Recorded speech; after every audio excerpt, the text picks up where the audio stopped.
नमस्कार जय जगन्नाथ मो विस्मय बाबन आउ एक नुआ वीडियो रे आपण मानकु स्वागत। दर्शक बंधु सर्वप्रथम आपण मानकु रिपब्लिक डे बा साधारणतंत्र दिवसर शुभेच्छा और अभिनंदन। दर्शक बंधु आज वीडियो रे आमे आलोचना करिबा एई साधारणतंत्र दिवस को नै काहेकि आमे साधारणतंत्र दिवस पालन करूचे, पालन करिवार उद्देश्य कौन सबकिछि एई वीडियो रे आमे आगो को आलोचना करिबा। ता पूर्व आपण माने गोटे छोटिया अनुरोध, वीडियो को लाइक करबा सहित चैनल को सब्सक्राइब करी पाखर थिबा घंटी बटन दबे ऑल नोटिफिकेशन को ऑन कर देबे। हम देश स्वाधीन होला 1947 मसिया अगस्त 15 तारिख रे, किंतु संविधान कार्यकारी हला 1950 मसिया जनवरी 26 तारिख रे। सेही दिन को मन रखिया पई प्रति वर्ष जनवरी 26 तारिख रे आमे माने रिपब्लिक डे बा साधारणतंत्र दिवस पालन करूचे। जे संविधान लिखिछंती बाबा साहेब आंबेडकर तांकर पिला दिनर अतीत विषय रे आपण माने जानिले आश्चर्य हेबे। पिलाटी दिनरु आरंभ करिकि बड़ हेबा पर्यंत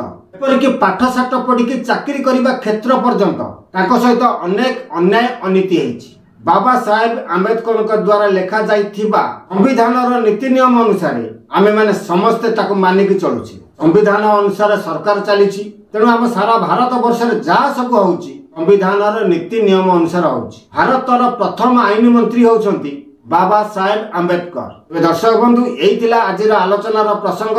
आशा करी वीडियोटी आपण मानकु भल लागितो। जदि वीडियोटी भल लागि थाए ताले वीडियो को लाइक शेयर करबा सहित चैनल को सब्सक्राइब करी पाखर दिबा घंटी बटन दबे ऑल नोटिफिकेशन को ऑन कर देबे। वर्तमान पाई रहउछि नमस्कार जय जगन्नाथ।